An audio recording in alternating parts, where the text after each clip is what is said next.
السلام علیکم ورحمۃ اللہ وبرکاتہ۔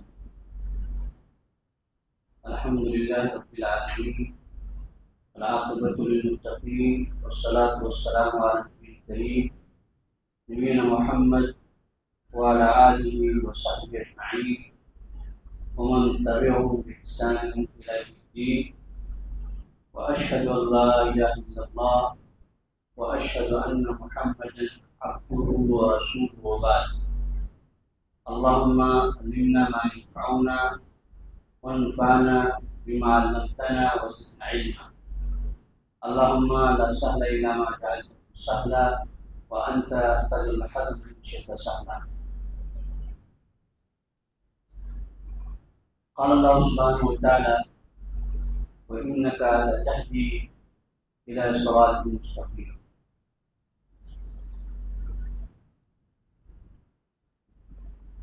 مجھے اسلامی بھائی،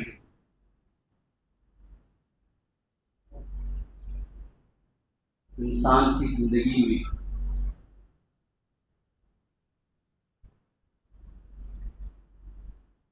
اس کے باقی رکھنے کے لیے جتنی ضرورت کھانے اور پانی پینے کی ہے کہ تاکہ اس کی زندگی باقی رہے، ہوا کی ضرورت ہے، دھوپ کی ضرورت ہے، ایسے اس انسانی زندگی اور اس کے جسم میں جو روح، اس روح کو تازہ رکھنے کی ہدایت کی ضرورت ہے۔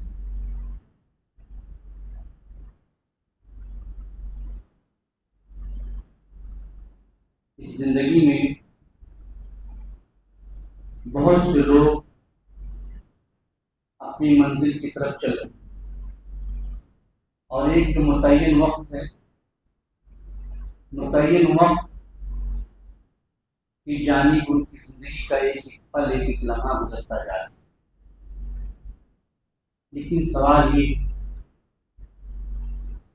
کہ جس مقصد کی خاطر، جس حکمت کے لیے اللہ رب العالمین انہیں یہ زندگی دی تھی، کیا اس حکمت، اس مقصد کی طرف ان کو ہدایت ملی، اور کیا انہوں نے اس ہدایت کو پا کر اس کا فائدہ اٹھایا؟ اس لیے ضروری ہے کہ ہم اس نقطے پر غور کریں کہ ایک انسانی زندگی میں، ایک مسلم کی زندگی میں ہدایت کتنی ضروری چیز ہے، ہدایت کتنی ضروری چیز ہے۔ پہلے ہم جانتے ہیں کہ ہدایت ہے۔ ہدایت کیا ہے؟ حق کو بیان کرنا اور اس کی طرف دعوت دینا۔ حق کو بیان کرنا اور اس کی طرف دعوت دینا، یہ ہدایت ہے۔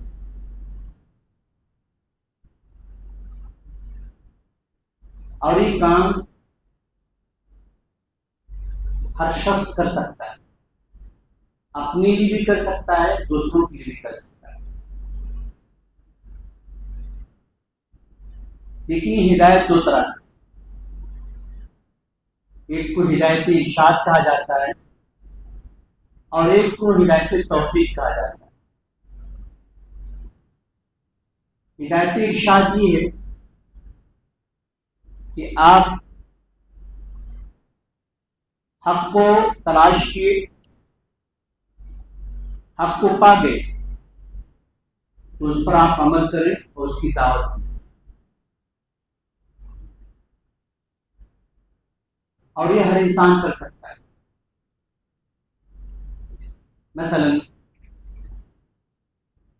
آپ نے قرآن کی ایک آیت سیکھی، اور قرآن کی اس آیت کے اندر حرام سے بچنے اور حلال کو اپنانے کی بات کہی ہے، تو آپ کیا کریں گے؟ آپ اس پر عمل کریں، اور عمل کرنے کے بعد اس کی دعوت دیں گے جو آپ کی سطح پر دعوت کہ بھئی یہ چیز میں نے قرآن کے اندر پڑھی ہے، علماء کی زبانی سنی ہے، یہ چیز حرام ہے، ہمیں اس سے بچنا چاہیے.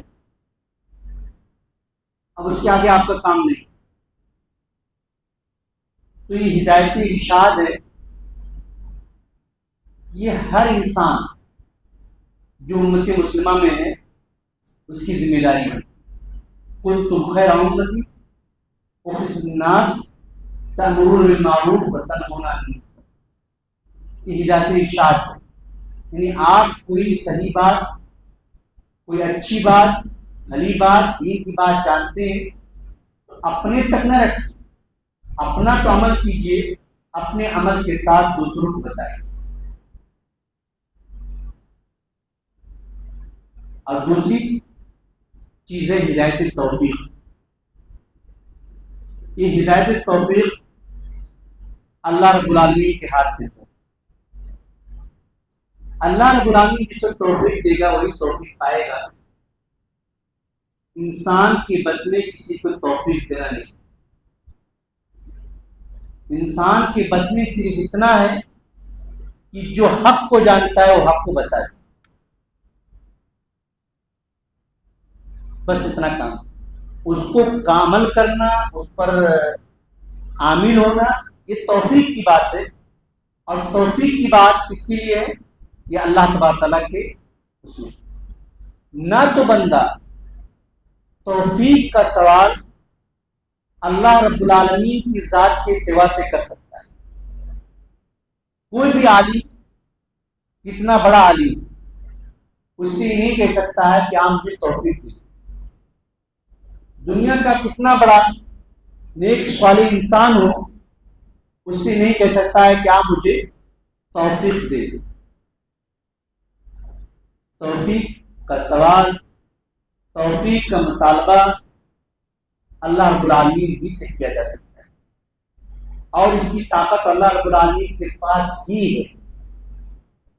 اللہ تبارک تعالیٰ نے قرآن کریم میں نبی صلی اللہ علیہ وسلم کے بارے میں فرمایا انک لا تہدی من احببت، انک لا تہدی من احببت. نبی صلی اللہ علیہ وسلم بہت چاہتے، بڑی شدید خواہش کی. کیا خواہش کی؟ کہ ان کے چچا ابو طالب ایمان لے آئے. لوگوں کے سامنے تو نہ کہیں لیکن میرے کان میں کہیں. اور بہت پریشان. تو اللہ تبارک تعالیٰ نے کہا انک لا تہدی من احببت، آپ جس کو چاہتے ہیں اس کو ہدایت نہیں دے سکتے. ہدایت کی دعوت دینا یہ آپ کا کام. انک لا تہدی الی صراط مستقیم، بے شک آپ صراط مستقیم کی طرف لوگوں کی رہنمائی کرتے ہیں، یہ آپ کا کام. لیکن اس کی توفیق دینا کس کا کام ہے؟ یہ ہمارا کام. تو یہاں دو بات سمجھنے کی ضرورت ہے. ایک تو یہ ہے کہ حق بات کو تلاش کرنا، اس کی دعوت دینا، یہ ہدایت ہے، یہ ہمیں ہر ایک کو کرنا چاہیے. اب رہی اس کو منوانا، اس پر عمل کرانا، یہ توفیق کی بات ہے. تو توفیق کس کے ذمہ میں آئے گا؟ یہ اللہ رب العالمین کے ذات کے ذمہ میں ہے. یہ ہم نہیں کر سکتے، ہمارے بس کی بات نہیں. حضرت نوح کا بیٹا اسلام لایا؟ نہیں لایا. ان کی بیوی اسلام لائی؟ نہیں لائی. لوط علیہ السلام نبی تھے، ان کی بیوی ایمان لائی؟ نہیں لائے. جب خانوادہ نبوت میں نبی اپنے بچے کو، اپنی بیوی کو ہدایت کی توفیق نہیں دے سکتا ہے تو کوئی ولی، کوئی نیک صالح بزرگ دے سکتا ہے؟ نہیں دے سکتا. اگر کوئی ایسا تصور کرتا ہے تو تین غلطیاں کرتا ہے. پہلی غلطی تو یہ کہ جو اللہ تعالیٰ کی ذات تک محدود ہے آپ بندوں تک لا رہے ہیں، نمبر ایک. نمبر دو، آپ انبیاء کے اندر یا نیک صالح لوگوں کے اندر اللہ رب العالمین کی طاقت کو مان رہے ہیں. نمبر تین، اگر آپ انبیاء، صالحین اور نیک لوگوں کے اندر یہ سمجھتے کہ توفیق دے سکتے ہیں تو انبیاء اور صالحین کو نبیوں پر آپ مقدم کر دیں. کیوں؟ کیونکہ نوح علیہ السلام دعوت نہیں دے سکے, لوط علیہ السلام توفیق نہیں دے سکے, تو عام صالحین کا اس توفیق دیں گے. اگر آپ بھی مانتے تو گویا آپ انبیاء اور رسول پر صالحین کو تقدیم کر رہے ہو, مقدم کر رہے ہو, اور یہ بھی غلط ہے. اب سوال یہ ہے کہ وہ کون سے اسباب ہیں جن کے اپنانے سے ہمیں ہدایت مل سکتی ہے. تو سب سے پہلا سبب یا سب سے پہلے ذریعہ وہ اللہ رب العالمین سے ہدایت کا سوال ہے. ہدایت کا سوال ہے. آپ مسلم گھرانے میں پیدا ہوئے ہو, آپ مولوی گھرانے میں پیدا ہوئے ہو, آپ سلفی گھرانے میں پیدا ہوئے ہو, آپ امام کے گھر میں پیدا ہوئے ہو, لیکن ضروری نہیں ہے کہ آپ کو ہدایت مل جائے. اس لیے ہدایت کے لیے آپ کیا کریں گے؟ اللہ تعالیٰ سے سوال کریں گے. اور اللہ تعالیٰ نے کیا سکھایا؟ اہدنا الصراط المستقیم صراط الذین انعمت علیہم غیر المغضوب علیہم ولا الضالین. اگر خالی سلفی گھرانے میں پیدا ہونا ہدایت کا ضامن ہوتا تو نوح علیہ السلام کا بیٹا گمراہ ہوتا نہیں ہوتا. اگر سلفی گھرانے میں پیدا ہونا یہ ہدایت کا ضامن ہے تو لوط علیہ السلام کی بھی گمراہ. اگر سلفی گھرانے میں ضمانت ہوتی تو ابو طالب سب سے پہلے ایمان لاتے. کیا پتہ چلا؟ خالی خاندانوں پر غرور مت کرو کہ ہم سلفی گھر میں پیدا ہوئے ہیں, ہمارے ماں باپ سلفی ہیں, ہم تو پکے مسلمان گھرانے پیدا ہوئے. گھرانے میں پیدا ہونا نہ تو آپ کے ہدایت اور توفیق کی ضمانت ہے اور نہ ہی آپ کی جنت کی ضمانت. تو توفیق کے لیے آپ کو کیا کرنا پڑے گا؟ اللہ رب العالمین سے سوال کرنا پڑے گا, اللہ تعالیٰ سے مانگنا پڑے گا کہ اللہ تعالیٰ ہمیں ہدایت دے. اور بندوں کی ہدایت اللہ تعالیٰ کے پاس. اللہ کے رسول نے فرمایا کہ بندوں کے دل رحمان کے دونوں انگلیوں کے درمیان یقلب کیف یشاء, جیسا چاہتا پھینکتا ہے. آپ بہت نیک سوال ہیں, آپ سے ایک وقت کی نماز نہیں چھوٹی, آپ اول وقت میں رہتے, سب کچھ ہے, لیکن شیطان آپ کے پیچھے پڑا. آپ مسجد سے نکلے اور شیطان نے آپ کو ایک برائی کو بہت خوبصورت پیش کر دیا. آپ نے اپنے دائیں دیکھا, آپ نے اپنے بائیں دیکھا, آگے دیکھا, پیچھے دیکھا, کوئی نہیں نظر آیا, تو سوچے اب تو کوئی دیکھ نہیں رہا, آپ کو برائی نہیں کر.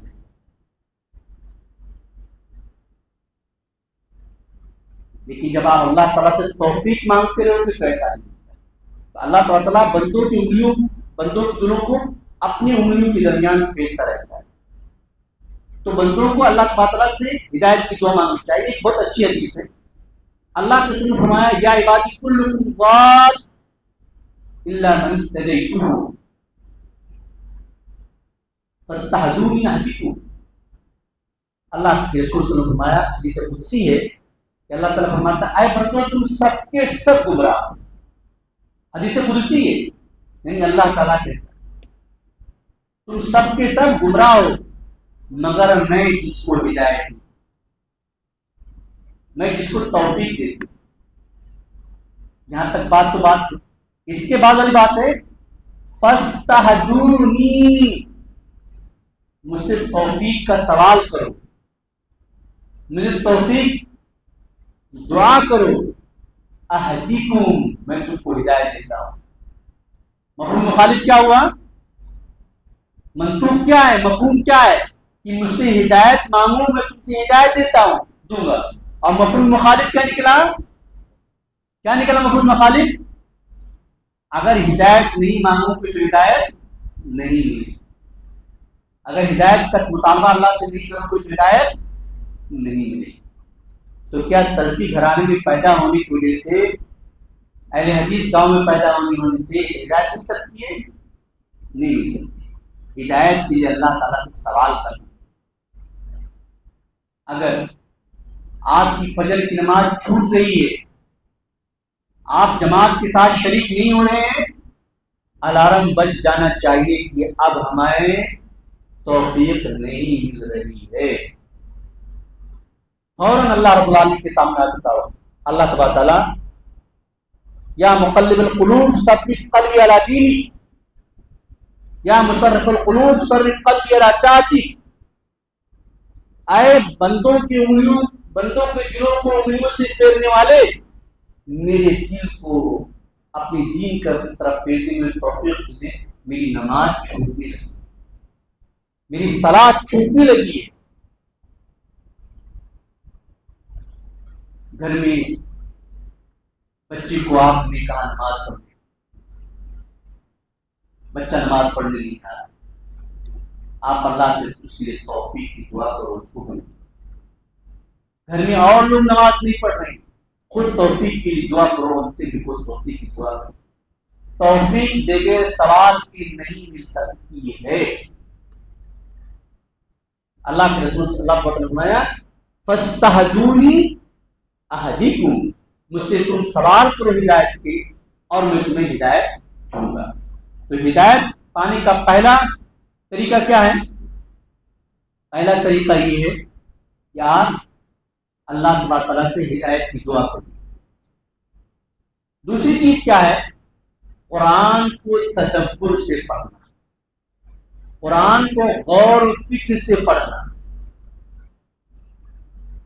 اتنے سارے لوگ بیٹھے ہوئے، میں اس لیے نہیں کہ آپ لوگوں کی توہین ریسرچ کی بات کر رہا ہوں، اگر میں پوچھوں اتنے سارے لوگوں میں امام صاحب کو چھوڑ کر کے کتنے لوگ ہو کہ پارے اما 30واں پارا آپ میننگ کے ساتھ قرآن کو سمجھتے ہیں؟ یہ جتنے لوگ بیٹھے ہیں اکثر کی عمر 20 سے تو پلس ہو، 20-25 کی، کچھ کی 50 سے پلس ہو۔ یعنی قرآن جو نازل ہوا تھا تدبر کے لیے، غور و فکر کے لیے، اس کو ہم سمجھتے ہی نہیں ہیں، اور ہماری زندگی کا ایک بڑا لمحہ گزر چکا ہے۔ جب ہم قرآن کو سمجھے ہی نہیں ہیں تو ہدایت کیسے پائیں؟ میں آپ کو مثال دیتا ہوں کہ قرآن کیسے ہدایت کا سبب بن جاتا ہے۔ خالد بن ولید رضی اللہ تعالیٰ عنہ کے بیٹے ابا ولید بن مغیرہ، یہ ولید جو ہے بن مغیرہ مکہ کے 62 لوگوں میں سے، اور مکہ کے ان لوگوں میں سے تھے جن کو پڑھنا لکھنا آتا تھا، یعنی اہل فراست مانے جاتے تھے۔ کوئی مشورہ ہوتا تھا تو ولید بن مغیرہ کو بلایا جاتا تھا، ایسے عتبہ بن ربیعہ کو بلایا جاتا تھا، شیبہ بن ربیعہ کو بلایا جاتا تھا، ابو جہل کو بلایا جاتا تھا، ابو لہب کو بلایا جاتا۔ جو بڑے بڑے سرغنہ لوگ تھے ان میں سے ایک ولید بن مغیرہ تھا، بہت ہوشیار۔ کفار مکہ نے کہا کہ یار ولید تم جاؤ دیکھو محمد کا کیا معاملہ ہے، تم ہی اس سے کچھ بات کرو، کیونکہ مکہ کے لوگ کیا کہتے تھے؟ یہ تو جادوگر ہے، تو جادوگری کرتا ہے، یہ تو شاعر ہے، شاعری کرتا ہے، یہ تو قرآن کی قصے کہانیاں سناتا ہے۔ یہ سارے الزامات تھے، نبی صلی اللہ علیہ وسلم کو پاگل کہتے تھے، یہ سب باتیں تھے، قرآن کے حقائق کو انکار کرتے تھے۔ تو ولید بن مغیرہ جب رسول اللہ صلی اللہ علیہ وسلم کے پاس گئے تو اللہ کے رسول صلی اللہ علیہ وسلم نے ان کو سورہ فصلت کی کچھ آیتیں سنائی، اور اس میں جب اس آیت پہ پہنچے کہ اگر تم باز نہیں آؤ گے تو تمہیں ہم قوم عاد اور ثمود کی ہلاکت کی طرح ہلاکت کی خبر دیتی۔ تو وہ میرا کہا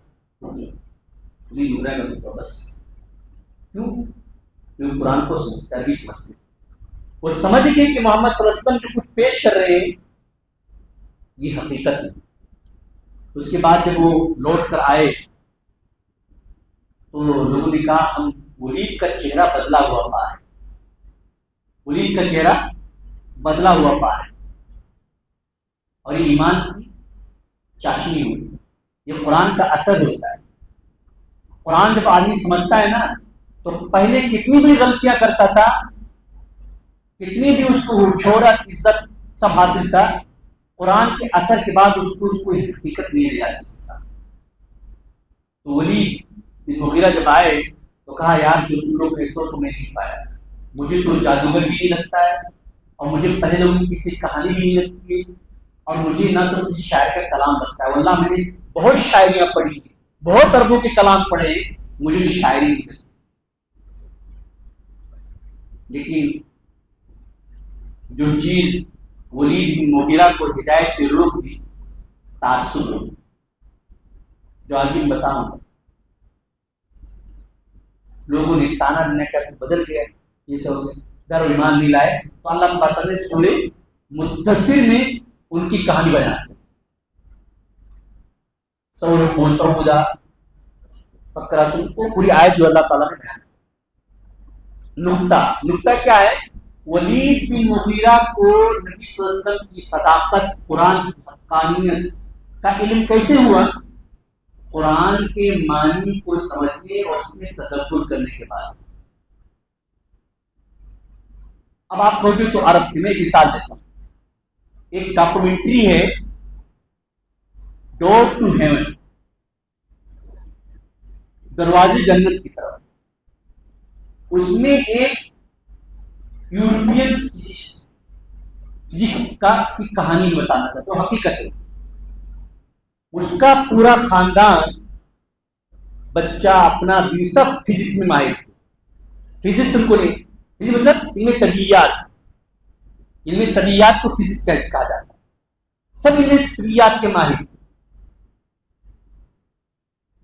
ایک دن ان کو کہیں سے قرآن مل گیا, اور قرآن کی اس آیت تک پہنچے ہو کانت رتقا ففتقنا, دونوں ملے ہوئے تھے اور ہم نے ان دونوں کو الگ الگ کر دیا.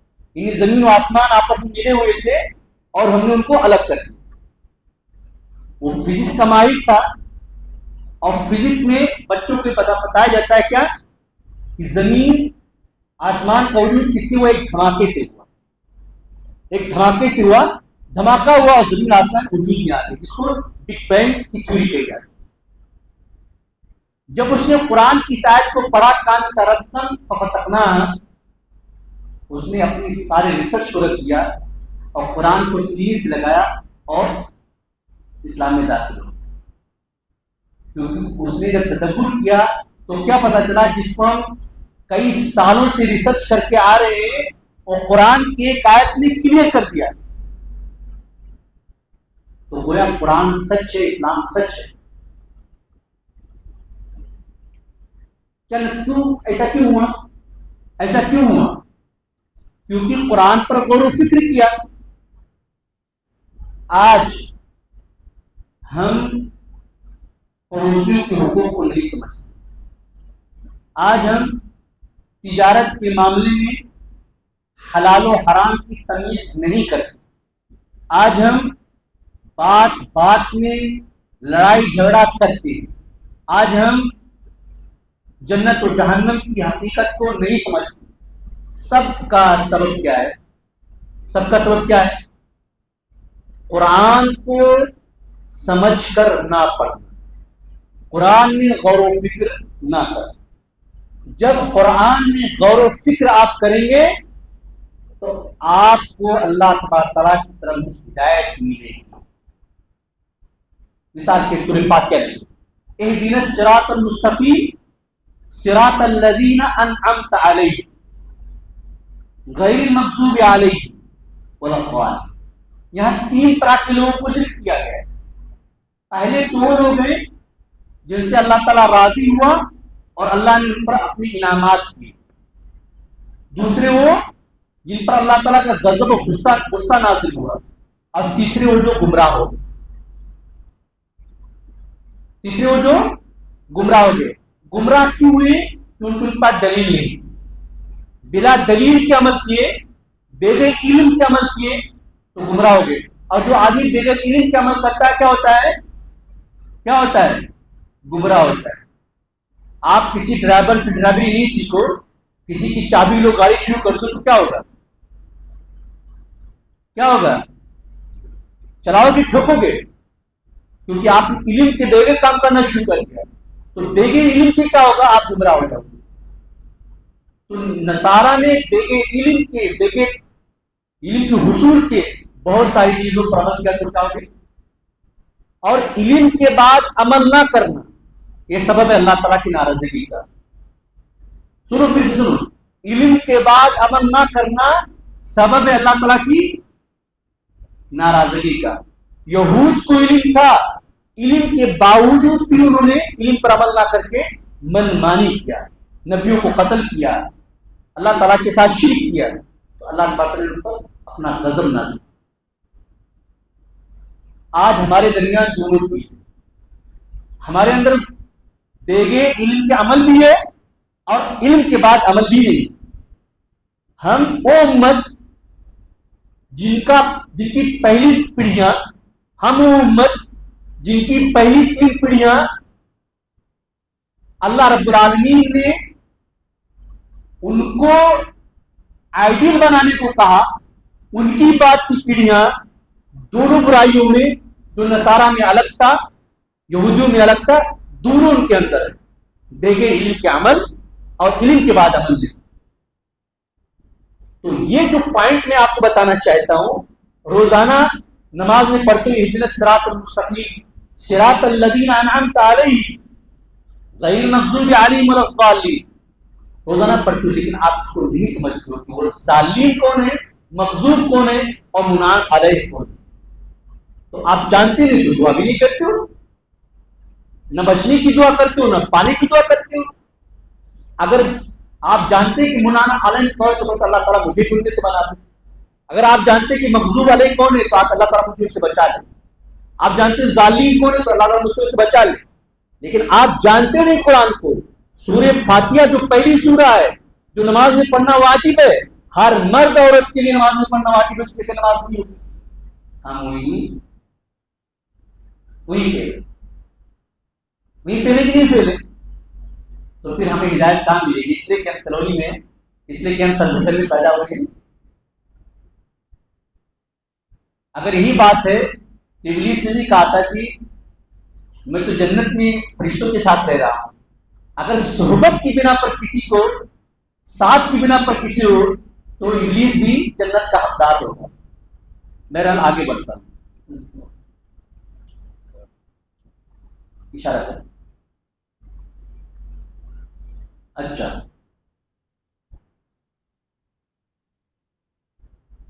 تیسری چیز کیا ہے؟ نیکیاں کریں. نیکیاں آپ کو نیکیوں کی طرف لے جاتی. ایک نیکی کرو گے تو یہ نیکی آپ کو دوسری نیکی کی طرف لے کے جائے. مثال دیتا ہوں, آپ مسجد میں آئے, آپ نے اذان سنی, تو آپ کے دل میں ہو کہ نماز پڑھی جانی چاہیے, تو اذان سننا ایک نیکی. مسجد میں آئے, آپ نے وضو کیا, آپ کے چھوٹے چھوٹے گناہ معاف ہو گئے. مسجد کے اندر آئے, اذان اور اقامت کے درمیان آپ کو موقع مل گیا, آپ نے دعا کی, انشاءاللہ اللہ تعالیٰ قبول کرے گا.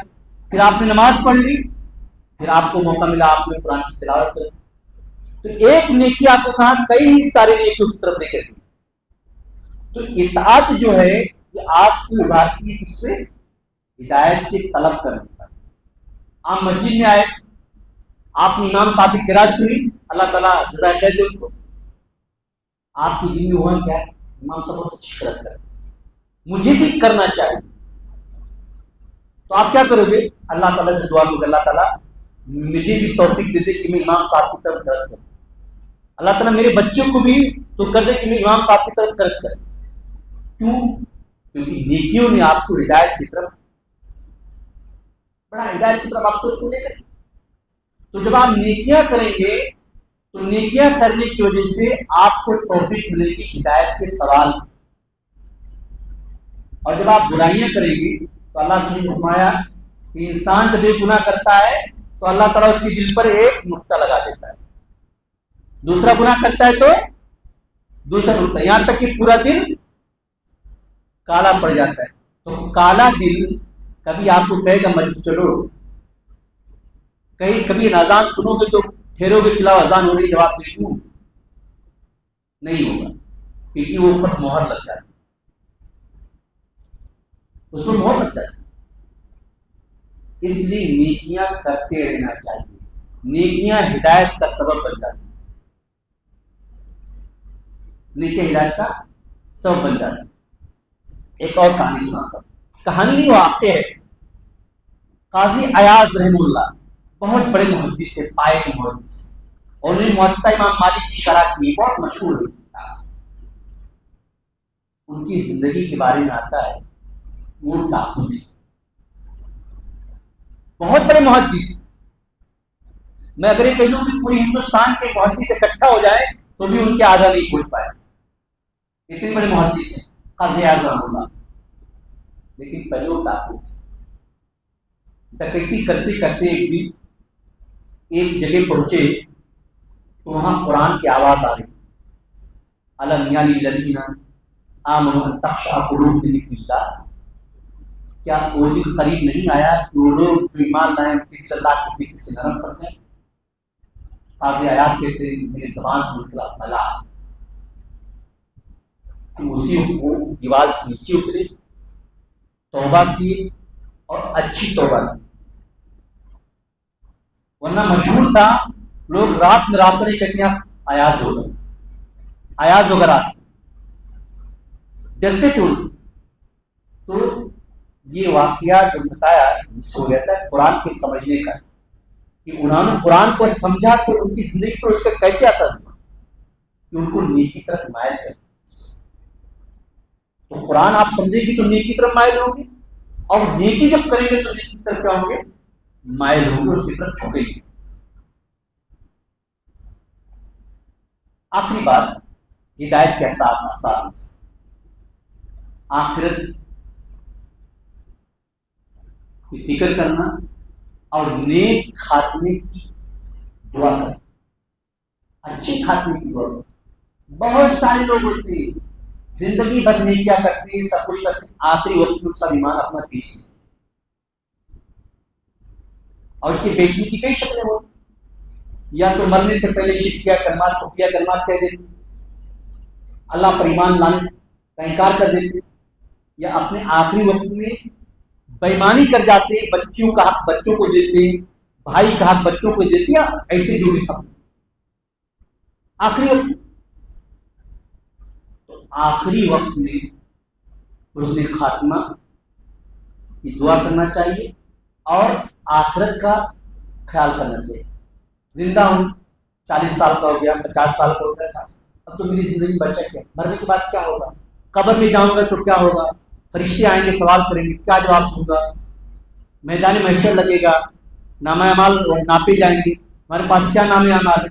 جب آخرت کا تصور سے میرا ہوگے تو آپ کے اندر یہ باعثہ اٹھے گا کہ آپ اللہ سے دعا کرو کہ اللہ تعالیٰ ہمیں نیکی کی توفیق دی، نیکی کی ہدایت دی۔ تعجب ہوتا ہے بہت سے لوگ آخری عمر کی پڑاؤ پر ہیں، لیکن نہ تو قرآن کی تلاوت، نہ آخرت کی فکر، نہ کسی چیز کی فکر نہیں۔ ہاں دنیا کا ذکر آ جائے تو پورا وقت میں چلا جائے، یہ توفیق نہیں ملتی۔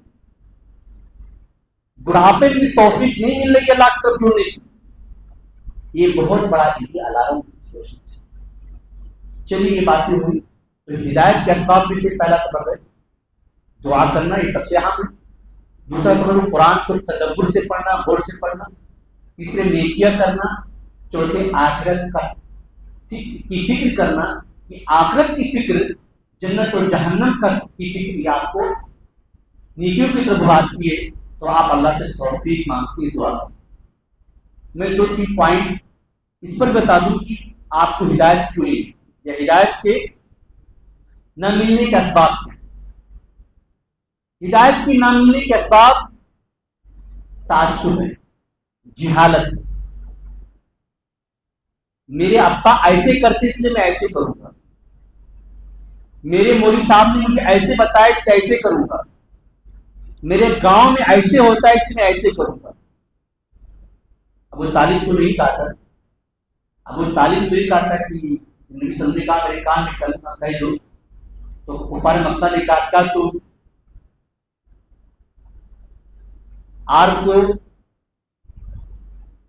کیا تم آبا اجداد کے دین کو چھوڑ رہے ہو؟ تو نے آپ جملہ کہا کہ میں نار پر آگ کو ترجیح دیتا ہوں، یعنی مجھے جہنم کی آگ برداشت ہے مگر اپنے لوگوں کی بات نہیں، ان کا دل جوئی، ان کی دل چھین نہیں۔ تعصب تھا، قبیلہ کا تعصب تھا، دوستوں کا تعصب تھا، ان کو ہدایت سے۔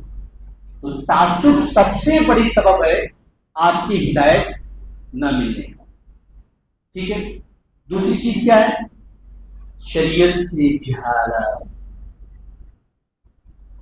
شریعت کا علم نہ ہونا۔ ابھی آپ سوال کرو، میں سوال دیتا ہوں کہ ایمان کو توڑ دینے والی چیزیں کون کون؟ اپنے سے پوچھو کیا مجھے پتا ہے؟ ایمان کو کم کر دینے والی چیزیں کیا کیا؟ اپنے سوال کرو۔ ہم موحد ہیں، ہمارا توحید کیسے ثابت ہوگا؟ وہ کون سے امور انہیں توحید ثابت ہوتا ہے؟ وہ عبادات کون سے ان میں شرک واقع ہو جاتا ہے؟ کیا ہم اس کو جانتے ہیں؟ نہیں جانتے۔ تو جب نہیں جانتے ہیں تو ہدایت کیسے کریں؟ تو شریعت کی نہ جانکاری یا شریعت کی جانکاری نہ ہونا، یہ بھی سبب کیا ہے؟ ہدایت نہ ملے۔ آخری بات بہت اہم بات کہ دین کی خیر کھائی، دین کی نصیحت کرنے والے، جنت و جہنم کی بات بتانے والے، حق اور ناحق کی تمیز کر کے دکھانے والے لوگوں کی نصیحتوں کو غور سے نہ سنیں۔ اتنے سارے لوگ بیٹھے تھے نماز میں، کتنے لوگ ذرا پیچھے مڑ کر دیکھیں، کیا وہ لوگ جو یہاں سے اٹھ کر، میں کسی بلیم نہیں کرتا ہوں، لیکن وہ لوگ جو یہاں سے اٹھ کر چلے گئے کیا ان کو یہ سارا علم تھا؟ اگر نہیں تھا تو آئے گا کہاں سے؟ کہاں سے آئے گا؟ آپ علماء کی، واعظین کی، امام صاحب کی خطبہ کی بات سنو گے تب آئے گا نا۔ تو دین کی بات بتانے والے، دین کے مسائل بتانے والے، دین کی خیرخوائی کرنے والوں کی باتوں کو غور سے نہ سننے کی وجہ سے بھی ہدایت نہیں۔ آپ مسجد اب یہاں بیٹھے ہیں، ٹھیک ہے، آپ کا آدھا گھنٹہ گیا، 45 منٹ، کچھ نہ کچھ تو اضافہ ہوا ہوگا، کچھ نہ کچھ تو بات معلوم ہوئی، اور جو چلے گئے ان کو نہیں۔ تو بہرحال یہ چند باتیں تھیں۔ ہماری زندگی میں ہدایت اتنی ضرورت ہے جتنا ہمارے لیے کھانے کی ضرورت ہے، ہمارے لیے پانی کی ضرورت ہے۔ ایک جسم کھانا اور پانی کے لیے قبر تک ہے، جسم کے کھانا اور پانی، جسم کی کھانا اور پانی کی ضرورت اس کی قبر تک، قبر کے بعد، بلکہ دنیا کی زندگی میں جو قبر کی زندگی بعد جس چیز کی ضرورت ہو کیا ہے؟ ہدایت۔ اس لیے میرے بھائیوں، میرے ساتھیوں، میرے دوستوں، آپ کتنے نیک صالح ہو، کتنے تہجد کے پابند ہو، کتنے آپ نفلی روزوں کے پابند ہو، مگر اللہ سے ہدایت کا سوال کرتے رہو، اللہ تعالیٰ سے ہدایت کا سوال کرتے رہو۔ اللہ کے رسول صلی اللہ علیہ وسلم کی دعا کیا کرتے، کیونکہ ایسا شخص جو اللہ تعالیٰ سے جو سوال نہیں کرتا ہے، اللہ تعالیٰ سے ناراض ہو جاتا ہے۔ اللہ کے رسول کی حدیث ہے، اللہ نے فرمایا کہ اگر تم لوگ گناہ نہیں کرو گے اور توبہ نہیں کرو گے تو تمہارے بدلے میں ایسے لوگوں کو لے کر آؤں گا جو مجھ سے کیا کریں گے؟ خطائیں کریں گے اور توبہ۔ تو اللہ سے جڑو، اللہ سے ہدایت مانگو، اللہ سے توفیق مانگو، اپنے لیے، اپنے بچوں کے لیے، اور اپنے ہر اس شخص کے لیے اس بات چاہتے ہو۔ اللہ سے دعا ہے کہ اللہ تعالیٰ ہم سب کو ہدایت کی توفیق عطا فرمائے، اللہ تعالیٰ ہم سب کو آخری وقت تک، آخری سانس تک ہدایت باقی رکھے، اللہ تعالیٰ ہمیں توفیق دے کہ ہم اس کے دین پر عمل کریں، توفیق دے کہ اس کے دین کے پھیلانے کی کوشش کریں، لوگوں کو پہنچائیں۔ آمین یا رب العالمین، وآخر دعوانا الحمد للہ رب العالمین، وجزاکم اللہ خیر۔ السلام علیکم ورحمۃ اللہ۔